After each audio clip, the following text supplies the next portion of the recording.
On this week's episode of Devil's Trap Podcast, sometimes you just wake up in a farmer's market. And it's amazing. Let's do this.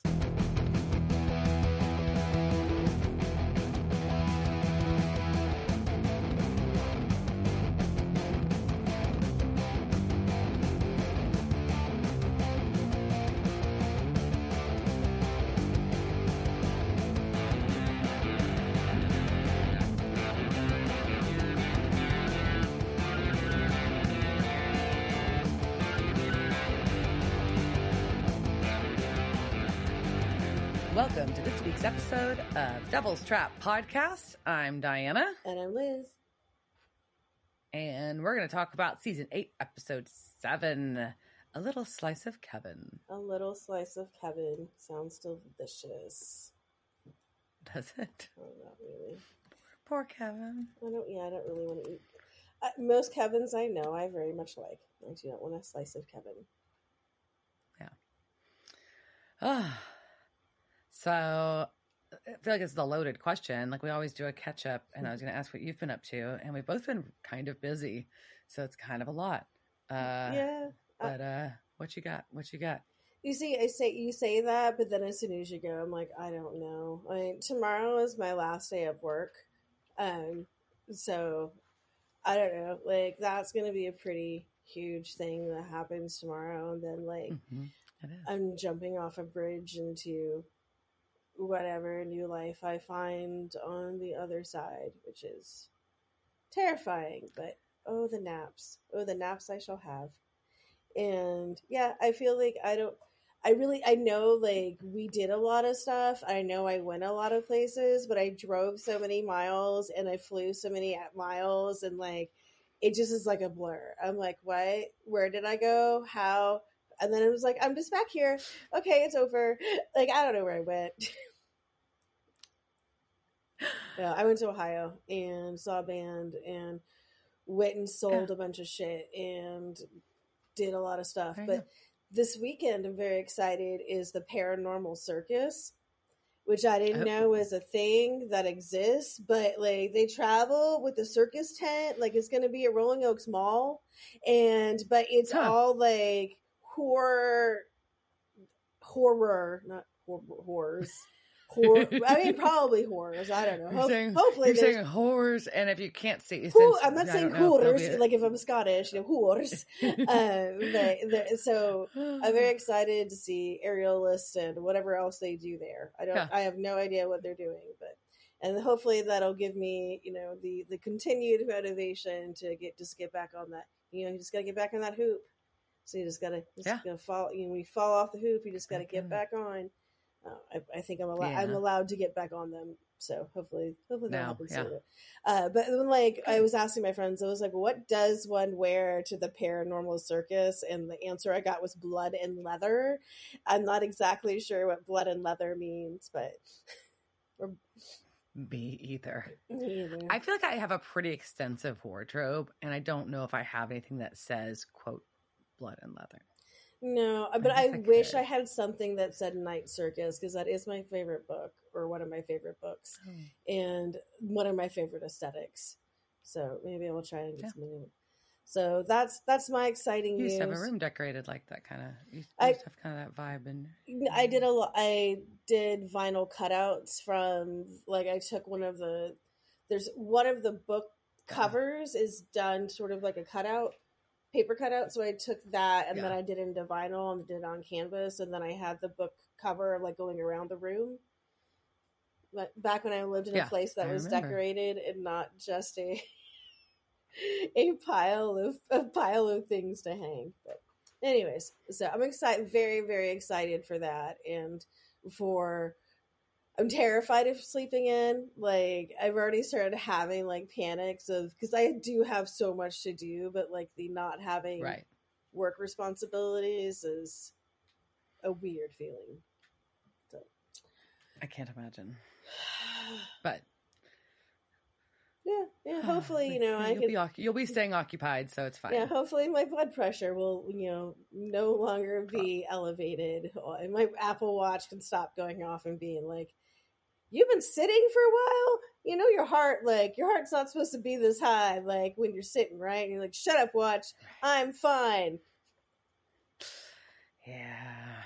So what about you? Is your Apple Watch telling you that you need to slow the fuck down? I ignore that setting. Has my watch told me that before? You know the answer to that question. So we'll just pretend like we don't see that setting. Oh no, it must be messed up.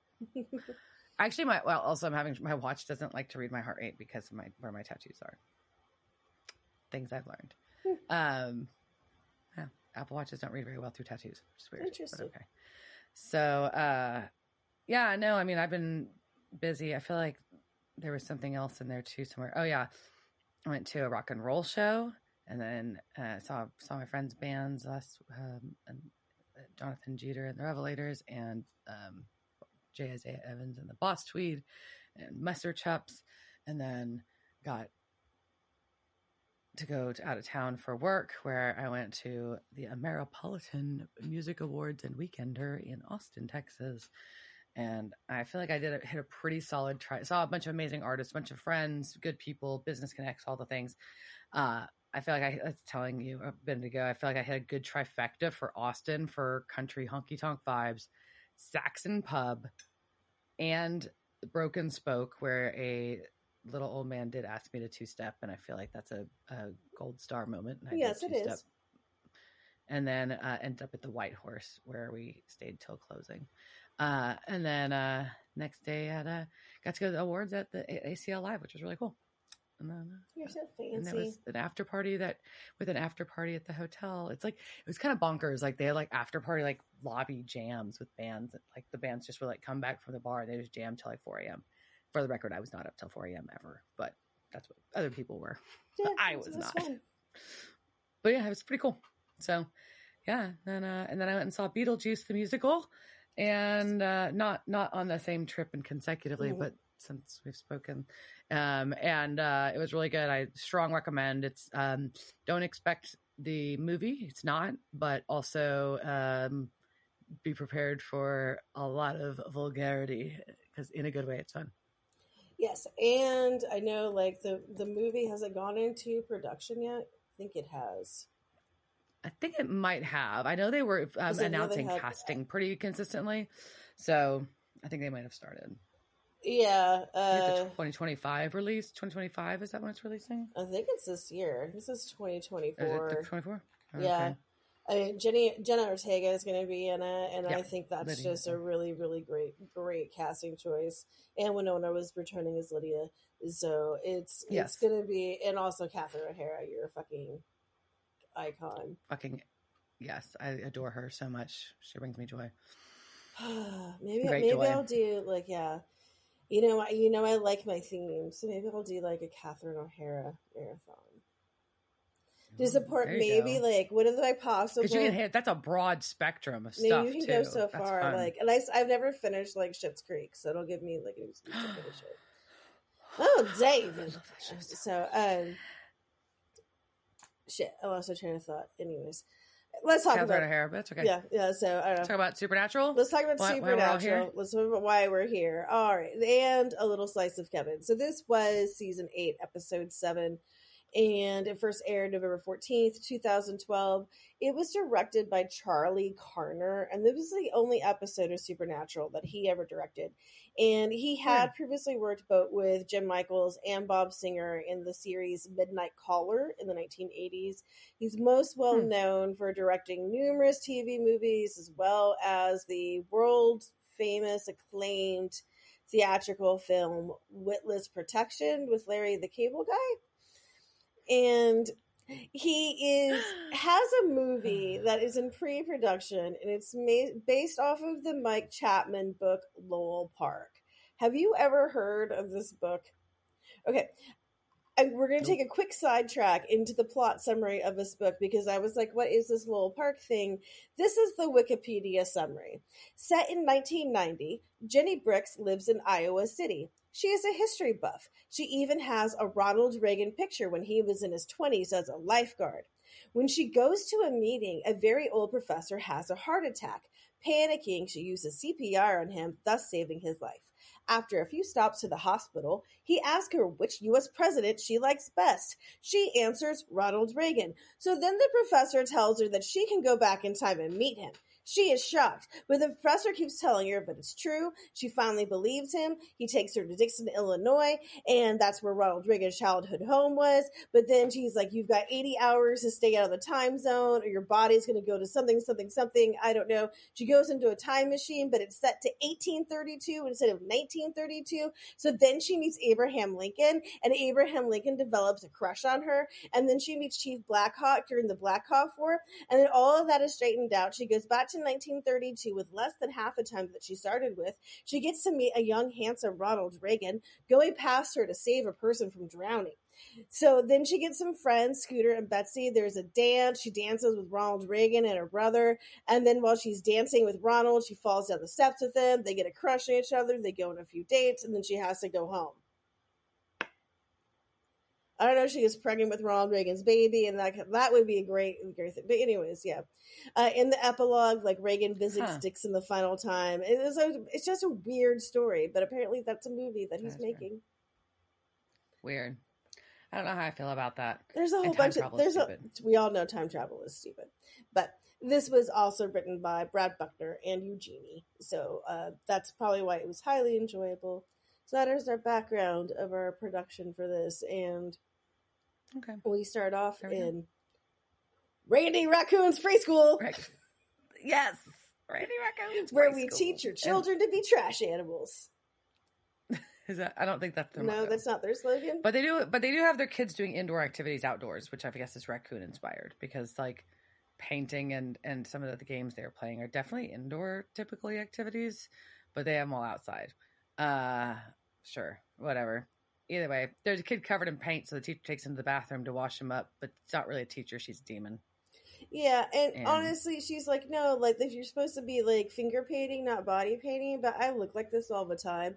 The other day, like, HEB came to my door, and, like, there was two people there. They were kind of laughing, and I was like, whatever, and, like, I go back inside, and I went and looked, and I had, like, paint, like, all the way, like, smeared across my forehead.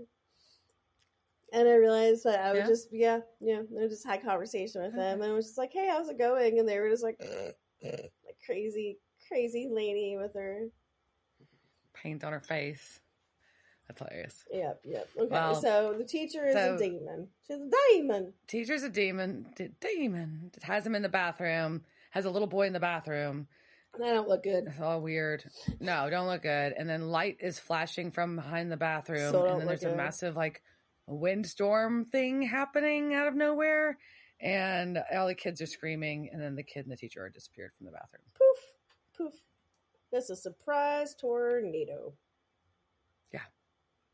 I mean, aren't they all kind of a surprise? You can see a tornado coming. That's why they're storm chasers. I guess. I mean, you can tell when the conditions are right for them, but I guess. I think they start going swirly around. Like, I think they know. They can predict. Oh, sometimes. I don't know. Anyway, so the animals start playing.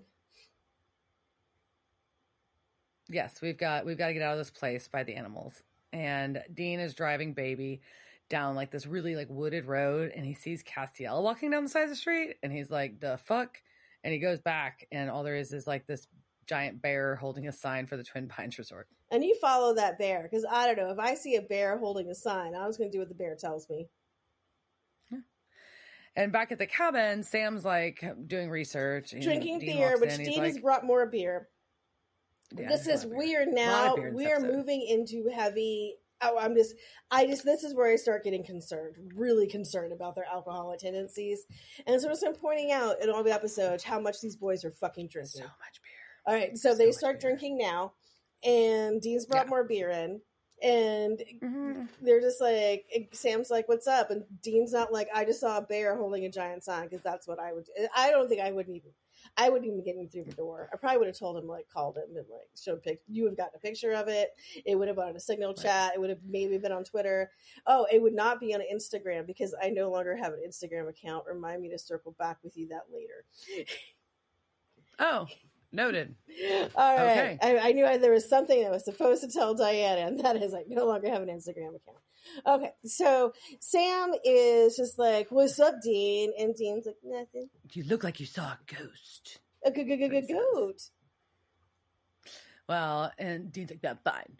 And Sam's like, "Okay, well, by the way, this kid missing from his preschool, and there was a surprise 20-second tornado, and that's weird enough, but there's been, quote, similar wackiness." Which I really appreciated them using that. Made me very happy.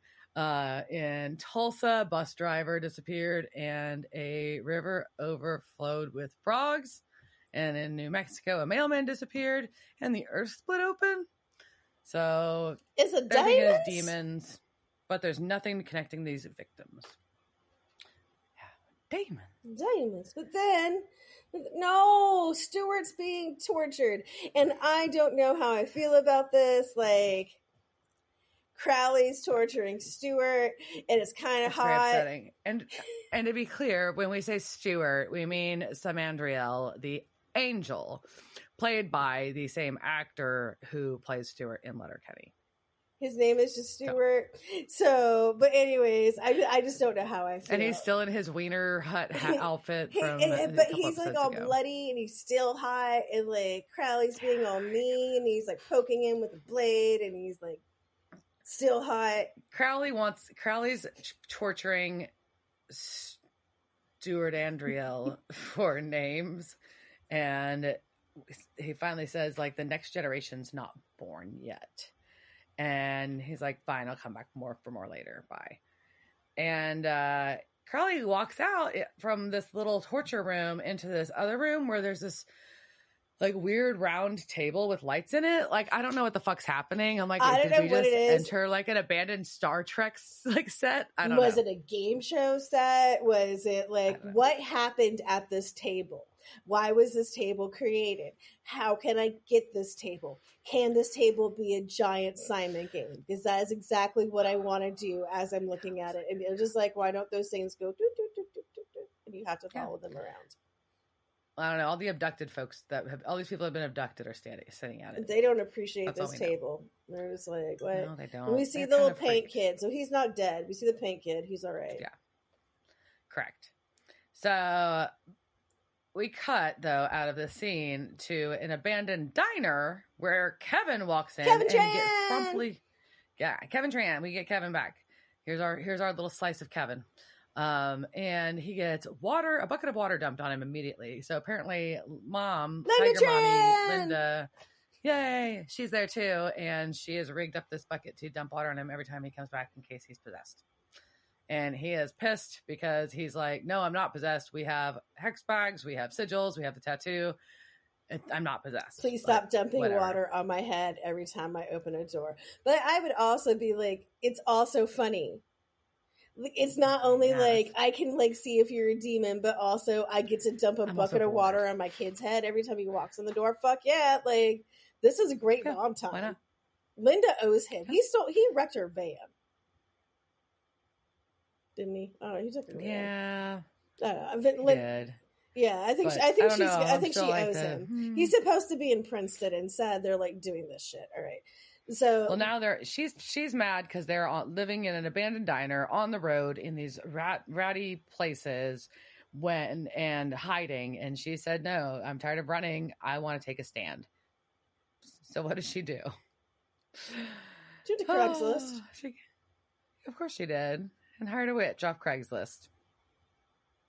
Delta Mendota. She's scrappy, reliable, and willing to kill. Mm-hmm. Also the tag name for my next movie. I like it. Yeah. I like it.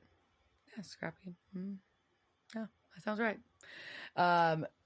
Linda was smart enough though to not tell her the whole background, but she generally knows that they need the ingredients to build these demon bombs. And that's it. So they get on a video chat, and Delta really wants more details, but Linda will not give them to her. And because they met in casual encounters, and that means no questions asked. Did they close down casual? Do they still have casual? Is that did they close the whole thing down after the Craigslist killer? I don't know. So, but does Craigslist still exist? I don't even know. Yeah, Craigslist still exists.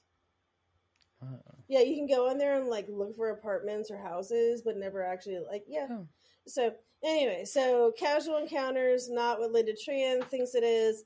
Delta, we learn, has been a full witch since the band broke up. Yeah. Well, Sam and Dean are going to go investigate this missing kid. So they go as agents Roth and Lloyd to visit the teacher who took the kid that was then possessed and took the kid to the bathroom. Okay. So the teacher's name is Mrs. Hagar. Dean is Roth. So David Lee Roth, right? Sam is Malloy. So that's Mitch Malloy, who was auditioned but never signed for Van Halen. And Sammy Hagar was Van Halen's second vocalist. So we have all the vocalists from Van Halen. 3. That's funny. Yep.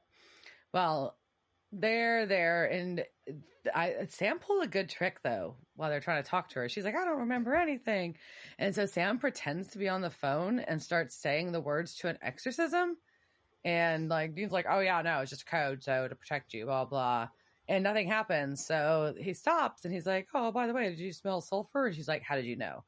So that was their new test. What if she was just like, I ate so many pickled eggs. How did you know?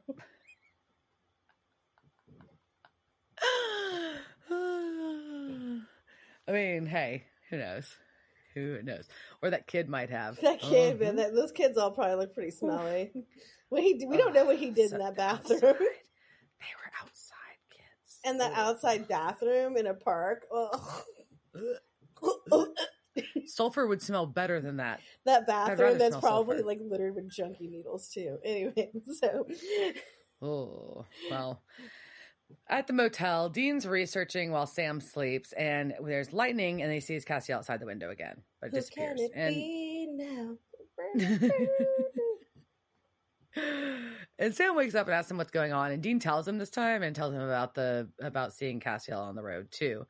And this is where it basically comes out that Dean's got some serious survivor's guilt. He feels like he should have saved Cass, and Sam's telling him like you did everything you could, so you can't blame yourself. Well, he basically also like says suck it up, right? Just like you just suck it up and move on, which is not how survivor's guilt works.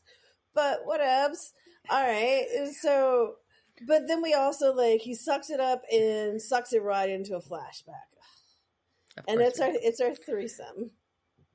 It is Dean, Benny, and Castiel. I'm letting it slide even because I like Benny. So they're getting closer to the gate, and Cass is still going on about there's no proof an angel can get through, blah, blah, blah. It's a human portal, blah, blah, blah. And then he tries to be like, I just want to thank you, Dean, for everything, just in case. And Dean's like, no one's going to be left behind. Yeah, well, Cass is really trying to tell Dean goodbye here, and Dean just won't have it. He's like, no, we going. Yeah. And we go back to the awesome table. We do go back to the table. So, and they're asking, and I like how all the abductees are asking Crowley if they are in a spaceship and if Crowley and his henchmen are aliens. Look, I mean, what else would you think? All of a sudden, like you pop up like in a place with a glowing table with people from all over, right? Like, of course you're gonna think that. Very reasonable. But I'd be like, okay, why are all these aliens dressed? Okay, this is like what you go with, so no gray men. All right, like. No grays. Okay, who knew? So yeah, surprise. We're gonna find out if anybody can read our tablet, and they can't. They can't. And the guy from Tulsa kind of has a meltdown. He's just like, I've got a wife, I've got kids, I've got a job, I need to get back to work, I have rights. Where's my phone call? And Crowley makes him like choke on his blood and die right there. He squished it, so he gets squished from the inside out. Yeah. So this one of the women volunteers and tries to read it, but she's faking. Yeah, and she just holds these truths to be self-evident, and she's got it the wrong way. Oh. Yeah, she's holding it the wrong way and everything. So we get to go back to the Tran hideout at the diner, and who has arrived but Delta Dawn. That's where I went to. What's that holy water you've got on? Because Linda squirts her with holy water out of a turkey baster. Yeah. And I realized, And like, I don't have that turkey baster. Like, it's not in my utensil drawer, and I really need one. I don't know if I have one at Excuse to all. buy. I don't use it. I know, but it seems like something I should have. No, and my mom uses it like a couple times a year, and I'm like, gosh, I need one of those. I know. Anyway, so hot little Delta wants demons to give her some respect. Because she's got a super cool black bag that's covered in gold studs, and that's what she's carrying around all these ingredients in. So, yeah, she's just totally tired of demons. But she's going to go to the bathroom real quick. And Linda's pissed about these ingredients because she's like, this is not what we agreed to. This is not the quantity. And what the fuck? And Delta's like, oh, you'll get the full amount when I get paid in full. And Kevin checks out her ass while she walks away. He does. Because he is still really a teenage boy. And she also has a very hot ass, and she's wearing cute little shorts. Yeah. And so we cut from there back to the motel.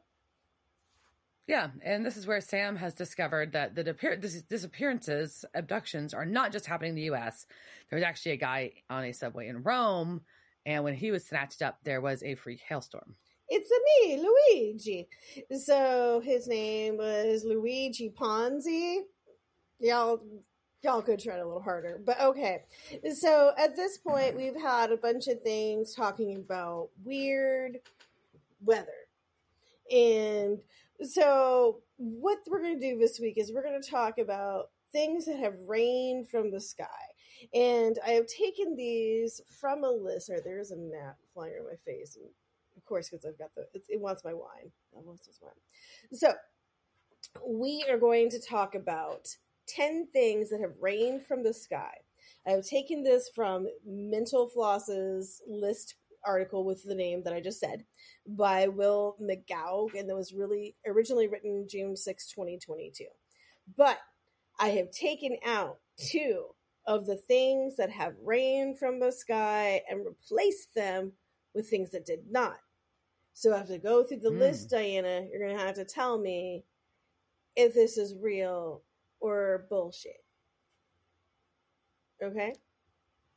All right, so we're going to a quiz. The first one. Has this rained from the sky? Meat. Raw meat. Has raw meat fallen from the sky? I'm going to go with yes.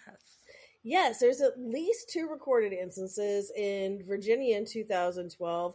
Parts of chicken came raining out of the sky. Some of that, one of that, like, hit a kid that was like in a horseback riding lesson, and they hit him on the head. Can you just imagine being this like, what the fuck is that? Like chicken? Like, where the fuck did this chicken comes from? Nobody knows. Also, in 1876, there was a period of several minutes when meat fell from the sky in Bath County, Kentucky, and that became known as the Kentucky meat shower. Which also meat shower? That sounds like a sex thing. Something like is that a porn? Is it a porn? Yeah, if you went to Urban Dictionary, I'm pretty sure you can find a different definition for Kentucky meat shower. Do that on your own time. All right. Wow. All right, number 2. Fish. Oh yeah. Yeah, completely. Like, this is the thing. When they get picked up in water spots and they just like Yeah, so there's a whole bunch that fell in Texarkana in 2021. Australia, of course, has had a bunch. I'm sure, like, I don't have it listed. I know fish fall in Florida all the time. All right, I just guarantee that. So, number 3, babies. I'm going to go no on babies. Yeah, no, babies have never rained from the sky that I know of. Number 4, frogs. Yes. Yeah, and just as the same thing as fish. They're things that like live like in the water, so they picked up. In 2009, there was tadpoles that just like poured down in a town in Japan. That would be awful, though. Little baby frogs, like. They're cute, but cute, like what frog? Like, are there acceptable for? Yeah, I think most frogs I can accept falling out of the sky. It'd be like little friends, like you're a little pet. Yes. Yeah. All right, number 5, cats and dogs. No. Yeah, no, that's just a saying. That's the thing. They've never all these sayings. Like I'm sure somebody can, I'm sure can find like some example of like FedEx dropped a cat or something.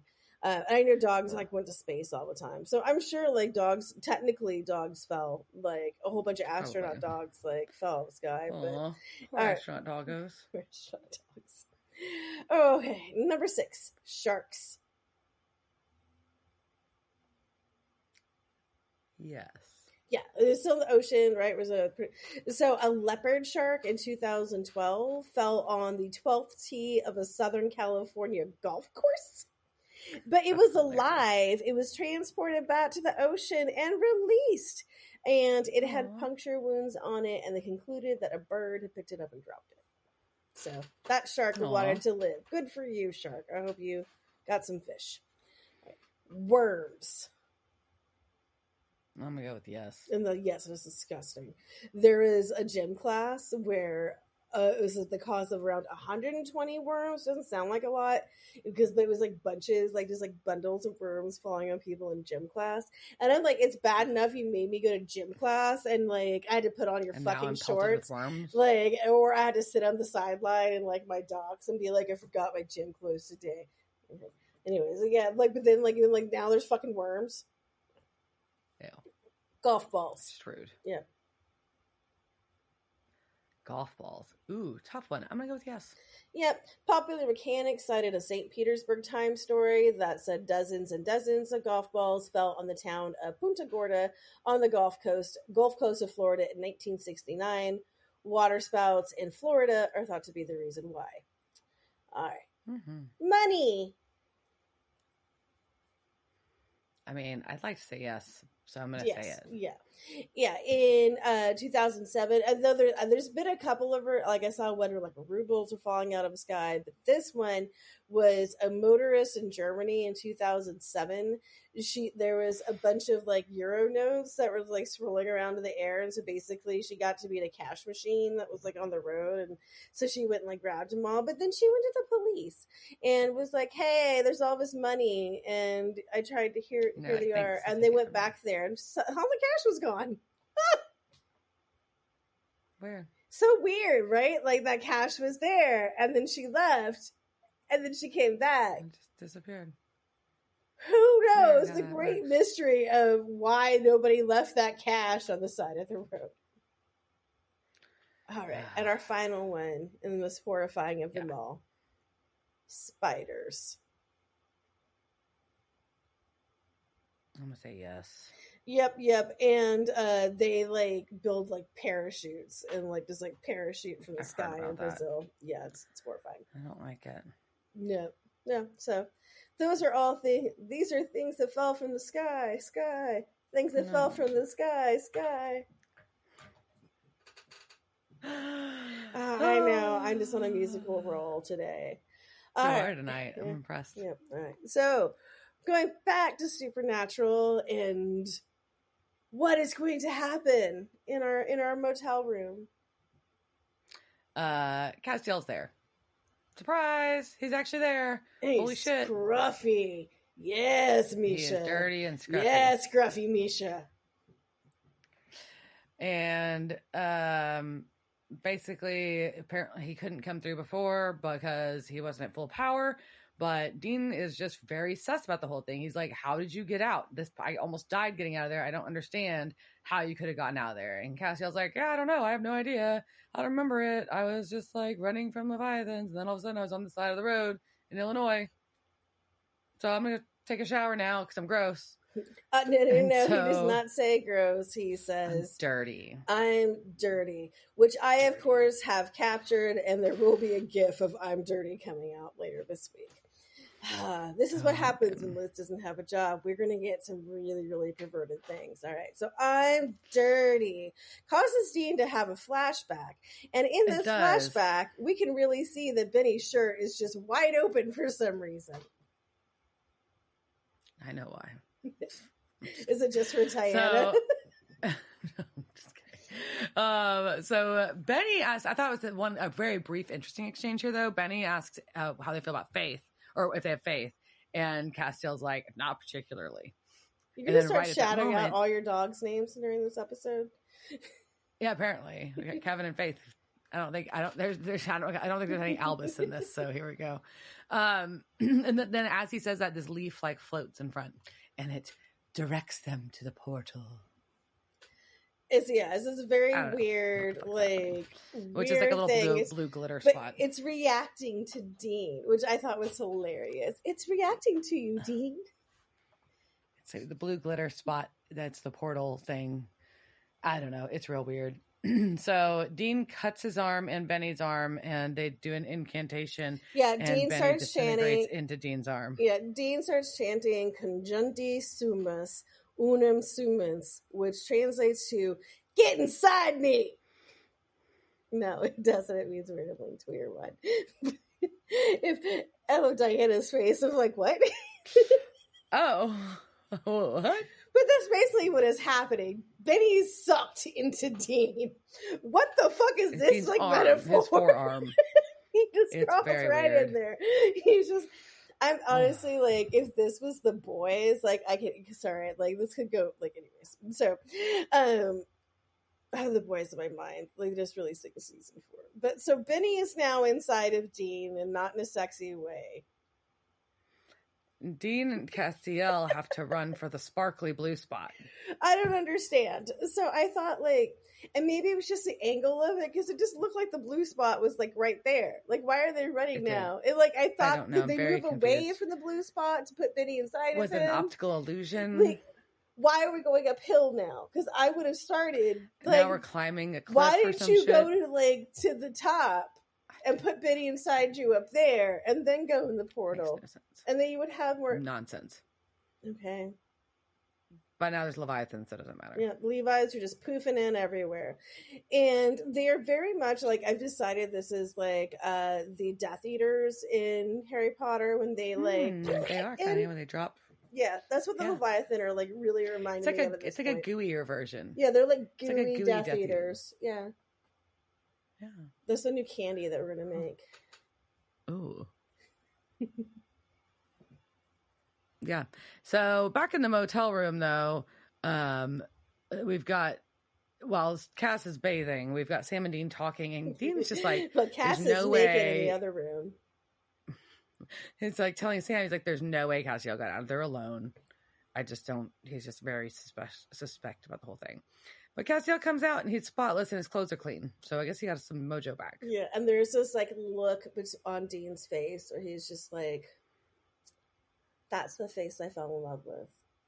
Is that is my Destiel. Somehow his trench coat was magically cleaned in the bathroom. That's just not the look that I saw. That's just not the look I saw. I saw love, lust, remembrance. So glad to see his man. All in one look. Was captured. The masterful acting of Jensen Ackles. The love. I saw the tension. Mistrust. Hope, but questioning. And confusion. Yeah. And backed by a little bit of horniness.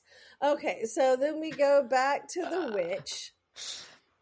Yeah, and Linda Tran is just totally chewing out Delta and calls her skank, which is not very nice. Bring skank back! We all know that's my favorite word. So I'm very happy. See, this is why Linda Tran and I are soul sisters. And yeah, she's calling that bitch a skank. Well, they're going to go through with the deal, even though Linda doesn't like the terms that Delta's changed. And so Kevin's got to go get Mom's purse, which is fucking weird. Yeah, so Linda's just no, Delta. Everybody in the service industry knows that you get the goods and then you get paid. And then she's even hookers know this. And then Delta's my sister's a hooker and she gets paid first. I mean, I guess it just depends. I think it all depends. Because then I really started thinking about it. It was okay, if I get a massage, I don't pay first. I pay at the end of my massage. No.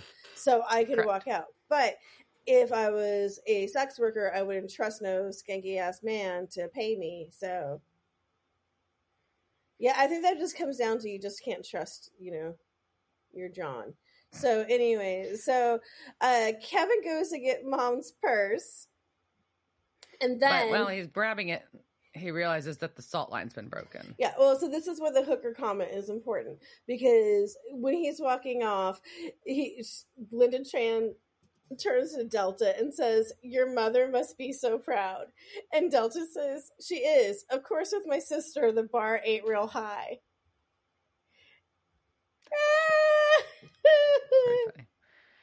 Pretty funny. It was good. I just thought it was good. But now we've got a problem, though, because our salt line has been broken. So Kevin runs back in, asks his mom if she did it. Of course she didn't. And basically, Delta betrayed them to Crowley. Crowley's there with his lackey. Of course she did. So, and she is like super sucking up to Crowley, and he just does not give a fuck. So he snaps and she disappears. Yeah, I mean, at least I'm surprised he didn't kill her. So, but I think she just gets snapped away. I thought she would die, but she did not. I did too. And yeah, so Linda's like, take me. And Crowley's like, why? I have no use for you. So BT Dub, Blackie, kill her, destroy the ingredients, and Kevin, you're coming with me, and snaps and they disappear. So so he doesn't kill her, which is, I thought, was an interesting thing, right? Like, he doesn't, but he tells his lackey to. Yeah, but it's classical, like, villain problem. Like, you don't solve your own problems, you leave it for a henchman. And you trust that your henchman's going to take care of it. And your henchmen don't know that you're dealing with fucking Linda Tran. And she's got a super soaker full of fucking holy water. Damn right she does. Boom, boom, boom. And Mrs. Tran just takes him out. Boom. Well, back in the motel room, Sam observes to Dean and Cass that the Dean comes back with more beer.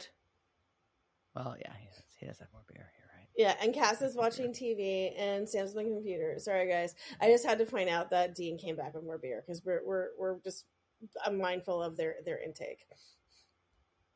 Well, Sam's like, hey, the disappearances have stopped, and starts listing all the names, though, of all the names of the ones that disappeared. And as he's listing them, Castiel just joins in and knows all the names because apparently these are all prophets. They are all, and angels are instinctually know all of their names, past, present, and future. And basically, there can only be one prophet at a time. So Kevin's the prophet right now. These are all future prophets. So if Kevin dies, one of them becomes prophet. One of them dies, the next one becomes a prophet, so on and so forth. So there's a prophet at all times. Like I do appreciate there is a quick question in here about what about Chuck? What about Chuck? And they say Chuck must be dead. And then they just move on. No, not Chuck. No, he must be dead. But Sam's like, you know what? Diamonds. Got me, Crowley. Yep. Crowley wants insurance. And then Sam's phone rings and it's fucking Linda Tran. So here we go. Crowley is telling Kevin, the chair that Kevin is in looks like the chair that Stuart was in. And I'm like, did they just take Stuart out, or is it a different chair? Does he have more than one of those chairs in this place? And I'm sure he does. But it looks like it looks like the same chair that he was in. It's like, Crowley says, hey, Kevin, you need to help me or you die. And if you don't, you're going to die. And then one of the other ones will help me. So no big. And Kevin's mad because he's like, you just killed my mom. What do you expect? And so pissed at that. And Crowley's like, well, we can make a deal. And he's like, whatever. You're just going to kill me as soon as I read the tablet. So who fucking cares? And he's like, Crowley's like, look, here's the deal. I actually want you to do it because all these others failed to inspire. I'd rather have stubborn to stupid. I was like, oh, damn. It's kind of funny. But so then he kills one of them to demonstrate. It's like, I don't know, like, he's like just looking out this room. It's like, these are the world's worst fucking resumes. And you got like this asshole person who works for you and you're with you. And you're like, like, you suck. I don't want to work with you, but all these people are like fucking morons. All right, I guess it's you. But yeah. And just to show though that he's fucking serious, we're gonna splat someone. Yeah, he levitates and explodes a lady all over them, so everybody's covered in blood now. Weird. And the cool table. That's disappointing. He does, yeah. I think someone's gonna have to clean that later. Maybe I can get a discount. Yeah. So we go from that, and our three amigos are back together again. We've got baby. Our boys are all together. They're in baby. And they're waiting on Mrs. And they're going to go Tran. meet Linda. Yeah. So Dean's going to stop and have a flashback because that's what they're doing now. And it's him and Castiel fighting Leviathans because Benny's inside his arm already. And Dean grabs Castiel's arm as they're like on the edge of this rock trying to get through this portal. This is so stupid. Yeah, well, we've seen parts of this like in previous episodes. Over again, yeah. We've seen it over and over again, right?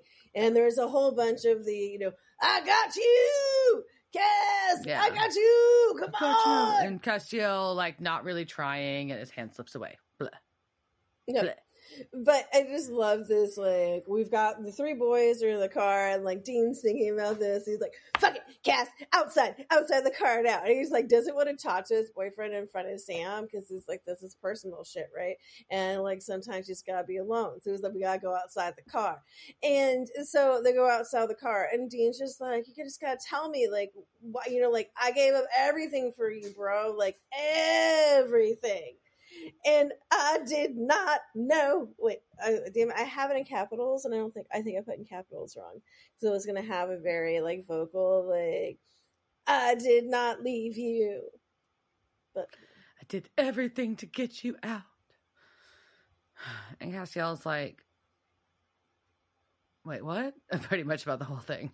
Yeah, which is, I think it's very funny if you think of it as a, not to throw too much into Destiel, but it is kind of like that relationship time, and like this is just from my chick point of view, where like you spend like hours like thinking about something that like your others like did, and you're just like, motherfucker, can't believe like all this shit, like, and like you're done like steaming over it, and then like you see them and they have no idea what you're mad about, and they're just like, what, like, and you were just thinking something like so hard, like all you're doing was venting on it, and the other person's like, what?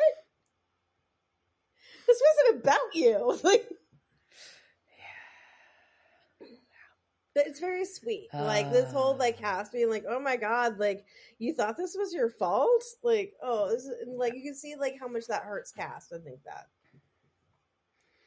Well, around this, they get interrupted, though, so they don't get to get this resolved, because Linda's there, and she wants help getting Kevin back, and she explains that she hired a witch, and has a demon in her trunk. So they're going to torture Dean's going to torture the demon to get the location where everybody's at. I love you, Linda fucking Tran.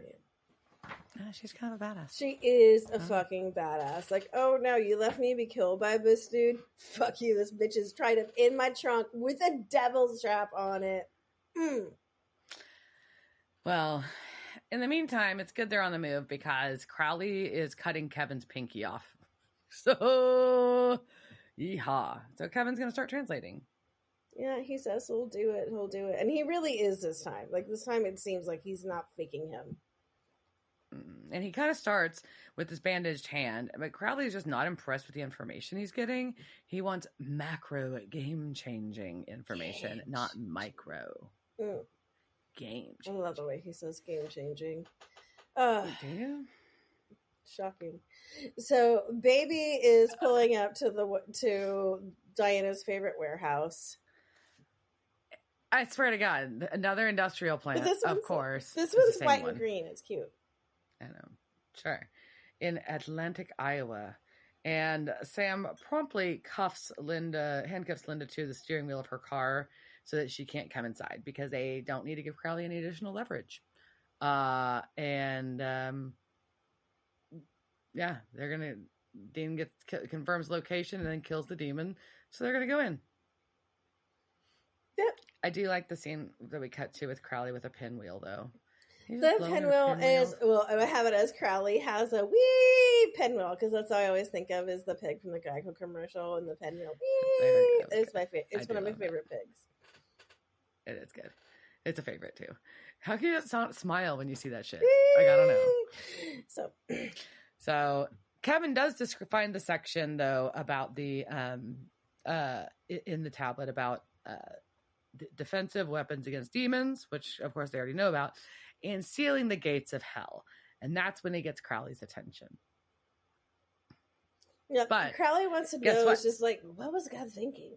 Humans can't have that. He's like, hold on, we're just getting to the sexy part. And then I had to like step away for a little bit because just the way he was we're just getting to the sexy part. Honey. Oh man. But then we get dumb hair Sam just running down the stairs. Yeah, because they're all in the building now, and we've got Sam walks into a group of demons and uses a demon bomb to kill them all. Yeah, at the same time, Kevin skip some things because we get dumb hair Sam running down the stairs, and then they kill demon Steven Seagal. Oh yeah, they do. They kill demon Steven Seagal, and then Kevin, as he's reading the tablet, has found a personal note from the archangel Metatron. And Metatron was a scribe and a suck-up, according to Crowley. And Kevin's like, this looks like a farewell note. And then Sam comes in, and that's where all the demons have lined up to party. Right, and he blows them up with a bomb. And Dean and Castiel are elsewhere, and Castiel can sense Kevin. Sam is the first to find the room full of abductees, though, and he sees the blood, and he's like, "Oh no!" They're splattered everywhere. From under the table. It was pretty funny. Like, oh hi, and he's like, "I'm here to help." And they're like, good. Thanks. What the fuck? Like, is this a big Sasquatch came here to help us? How is this going to help us? Right, and Castiel has to smite a demon in one of the halls because it flings Dean. Yeah, it flings Dean into like a bunch of chains, which is kind of hot, but also like, why are all those chains hanging there? But it's like very 9 Inch Nails video, like just like, I'm just gonna throw you in there. And but like Cass is just like, I don't know if I can smite you, but I'm gonna smite you. And gonna try. He powers up enough to smite. One smite. His battery is like charged to only smite. He can only smite. He can't smite. He can't smite yet. And then we go back to Kevin. And he's translating, and he's something about more than a Leviathan or a demon. And then Castiel's like, I can't wait anymore because Dean's taking too long to pick the lock. So he poofs into the room. So before that, when Kevin finishes, he says, and thus endeth the compendium. And Kevin defines that. And of course, my man knows what a compendium means, but he doesn't know what Metatron meant about a compendium. Like, huh? And that perks his interest. And then they clap in. Right when they're clapping in, Crowley is deducing that there are more tablets. More than Leviathan and more than demon. And then there's a flap. Cass is there. And they both have, Castiel and Crowley both have angel blades. We have a standoff. And then Castiel starts glowing real big. And his eyes are real glowy too. And Crowley's like, you're bluffing. No. And then Castiel's like, just stares harder. And then his wing shadows show up. After Crowley makes a penis joke.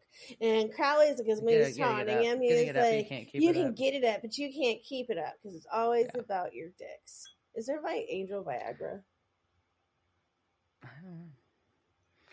Well, either way, so Crowley thinks he's bluffing. Castiel just glows more and stares harder.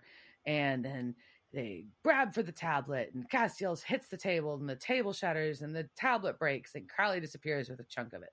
Yeah, and it's like kind of like, is it a smite? Is it a smash? Is it a smite smash? Something. Yeah, but Crowley has yoinked something. He has yoinked one part of this tablet away. Yes.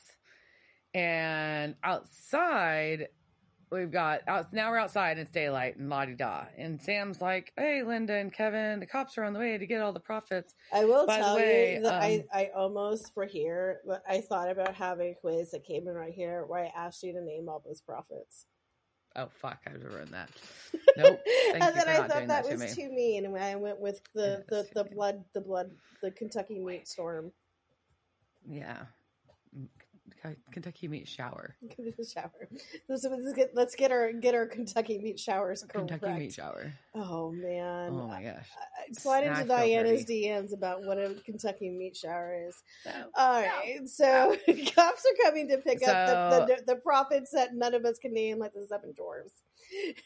Yeah, and And apparently Garth is going to assist Kevin and Linda for a little while, and Castiel might be able to fix Kevin's finger. Someone give me Garth and Linda Tran and Kevin. Yes, I would watch that sitcom like religiously. And yeah, but Kevin is pissed because they took his finger, and he was like, "I want to seal these bitches up." Yeah. So now Dean and Cass are going to get into it. Dean is pissed that Castiel pulled that stunt. He's not at full strength. Why the fuck was he doing that? What was he thinking? And Castiel's like, it's not really your responsibility. Hold on a minute. He's like, this is about something else. This is not your responsibility, now, nor was it in Purgatory. So it's not your fault either. So hold on. And Castiel asks Dean, he's like, don't you remember what happened? And Dean's like, yeah, this is what happened. He's like, no, that's the way you had to remember it. Let me show you. And Dean's like, I failed you like I fail everything and everyone I care about. Which is you just put sad. There's like so much shit that's coming out. Like Dean is vomiting up a lot, right? Yeah. But Cass is just like and being like, dude, you need to. It's not all about you, bitch. Hold on. Like,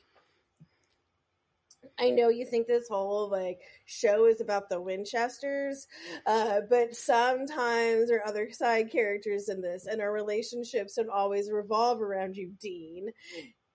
Oh my gosh. But Castiel's like, hey, let me show you what actually happened. Yep, and he forces the flashback on everybody and boops him. He boops him, and Dean now sees him trying to pull Castiel into the portal, and Castiel basically shoves him and tells him to go and lets his wrist go, lets Dean's hand go. And this is why eyewitnesses suck, and don't use them in your court trials because you can't believe what they say. I know what I saw. I know what I saw. And so he tells Dean, he's like, look, you weren't weak. I pulled away. I didn't want to be saved. I felt like I was where I belonged because I had to do penance for all the fucked up shit I did on earth and in heaven. And so I had planned to stay all along. I was trying to tell you, but you wouldn't listen and I couldn't tell you that. So sorry, you can't save everyone, friend. This is like kind of fucked up. Like, so I don't think Castiel tried to tell him that. Cass said a lot of things in all these clips that they show of Purgatory. I never once see Cass saying, Dean, I need to stay here and pay for my shit. I just see I can't go through. Like, it never. I don't think I'll be able to get through it. That's he never says I want to stay here. So fuck you, Cass. Like, tell a brother what you want, and you know, like, he can't read your mind, honey. Like, you've got to communicate. You have got to communicate with your alcoholic boyfriend. But I also don't think Dean would have accepted that. He probably wouldn't, but I mean, you can't just say this shit now, like, because like we're seeing like this flashback of like let it go, you know. So as that's happening, though, like, why would Dean have like, I don't know, like there was nothing leading up to this, and all of a sudden you're like, bye, I was going to stay here all the time. Yeah, how would he have known? Yeah, that's Like, that was fuck you, man. Like, tell me, like, I'm not coming. I would have dragged your ass across Purgatory, and me and Benny could have just had a hot time. Or like, or maybe I would have myself. Yeah, or maybe. So, as much, I don't know. Well, either way, they kind of get interrupted because Sam walks up. He's like, "Oh yeah, Garth is going to help the trans," and all of a sudden, I'm like, "Wait, what just happened?" Because your scene just like flips, like no transition. All of a sudden it's Castiel in this fancy ass office, and it's so abrupt, right? I really wanted to know what your reaction was, because like it's like a set. It's like I thought I fucked up my Netflix, and I was so stressed because I was actually like kind of in a hurry watching the episode. Yeah, I know. Like I know, but like it's just like what, like, if, and it even took me a moment to remember, like, oh yeah, this is what's happening here, because it does, like, it's a completely different set, it's completely different sound, and it looks like you skipped something. Yeah, and then I also had the panic of son of a bitch, was this whole episode like some mind fuck episode, and that would have made me mad too, because I hate like a mind fuck episode. But no, it's all like, no, none of this actually happened. But that is not what is happening. What is happening is up with a woman who is saying hello. Yeah. And this is Naomi's office in heaven. And basically she confirms that they saved him from purgatory and that these chats that they're going to be having will be his repayment for that. What chat? What now? And so she asks him about the Winchesters, and he explains what happened now, like this whole story. Also, when she talks about saying, and this is, I think, so her name is Naomi, and I think that the way that she tells him that we saved you pretty much defines who she is, because she says, oh, an incursion of angels saved you, cost us many lives. So in this, like, we saved you, killed a bunch of people, so you already owe us, right? So you already, like, she's already pushing that shit in there. Yeah. And she's like, yeah, tell us about the Winchesters. And he just, like, word vomits. And she's like, and then he literally says at the end, he's like, I don't know why I'm telling you this. And she's like, yeah, that's fine. You know what? You need to help the Winchesters. Go help them when they call you. And just report to me. And, yeah, they won't even know you were gone. I'll just send you back now. Be a snitch. You can't even choose it. You're going to have to be a snitch. What? And then just sends him right back in the middle of the conversation where Sam was talking about Garth. And like she said, they didn't notice. Yeah. And Cass is like, wait, what's happening? What? And he can't figure it out. And he's kind of like distressed, and he just kind of walks off. And so Sam just asks, are you all good? Episode. Yeah, and he doesn't mean it. And that's so Cass is back. What about casting couch? Is back. Is Cass back on the casting couch?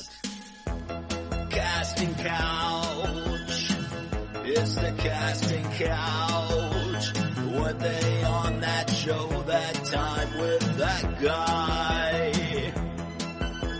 La la la la la la la la la la la. I was trying to get alliterative. No, just a couple folks in this one that we'll talk about. We've got Naomi is played by Amanda Tapping, been in episodes of X-Files and Kung Fu. Super long-running character in Stargate series. So Samantha Carter, she played Samantha Carter, who was in over 200 episodes of Stargate SG-1, carried over into Stargate Atlantis for over 24 episodes, and other Stargate like videos and things and games and things that came out. Also was Dr. Perro in the TV show Travelers. That's a regular, as an ongoing. I still haven't watched that one because I feel like it's time travel. I've heard good things. I'm sure it is. Well, I think that's the premise of it. That's why. Yeah. Not appealing. Delta Mendota is played by Serena Fiallo. Episodes of Community, Glee, Criminal Minds, Brooklyn Nine-Nine, and a couple episodes of 911 Lone Star, which I enjoy sometimes. And then, kind of random, one of our future prophets, one of the female future prophet number 3 to be specific, was played by Juno Rinaldi. Juno, your caseworker?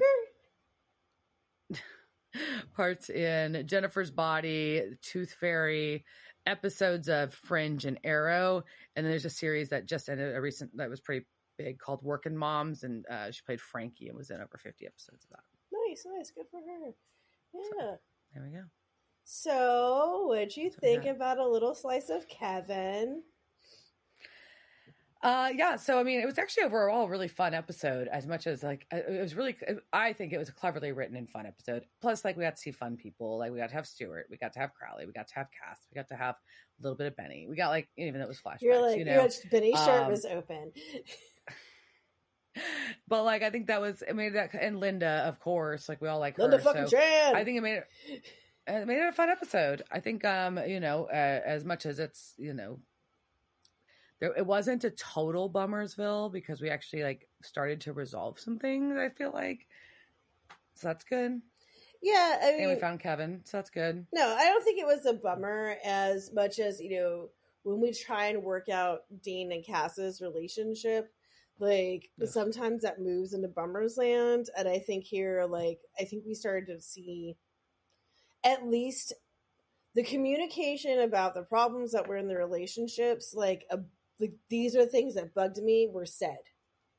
So it makes us so even if it's not resolved, it was at least vocalized. It was vocalized, so hopefully we can deal with them and move on. But, you know, obviously now we know that we've got Benny back. We've got Cass. What is going to happen to Denny or Destiel? Well, I don't know. Who is going to win? Who wins a Winchester? Who wins a Winchester's heart? His love? His brother? I don't know. But yeah, it's I enjoy this episode. We're moving things along. It's I think me knowing what is happening, I feel like you can clearly tell another storyline is being introduced by, we have introduced a new woman named Naomi. So we have maybe like we're resolving all the Leviathan things, all the Levis are being, maybe there'll be less flashbacks now. Maybe. Oh, that would be sweet. For the love of Satan, let there be less flashbacks. Although we still have to deal with Sam's girlfriend. Oh shit. Yeah, sorry. I can't I just hope this is a season of flashbacks. So but maybe we're moving past one. Maybe. I don't know. No spoilers. Let's see. Let's see how this goes. How many more flashbacks will there be? And how many more beers can the Winchesters drink? Questions. Will we have answers? I don't know. Tune in next time. Cheers, jerk. Cheers, bitch. Devil's Trap Podcast is a Don't Be a Dick production. Meow. Devil's Trap Podcast is part of the Ship It Studios Podcast Network. Thanks for listening to this week's episode of Devil's Trap Podcast. You can follow us on Instagram at Devil's Trap Podcast, Twitter at Devil's Trap Pod, or you can email us at devilstrap@devilstrappodcast.com. Don't forget to subscribe, leave reviews, and share with all your friends. We're at all your favorite podcast outlets and at devilstrappodcast.com. I'm Babe. Thanks for tuning in, and we'll see you next time.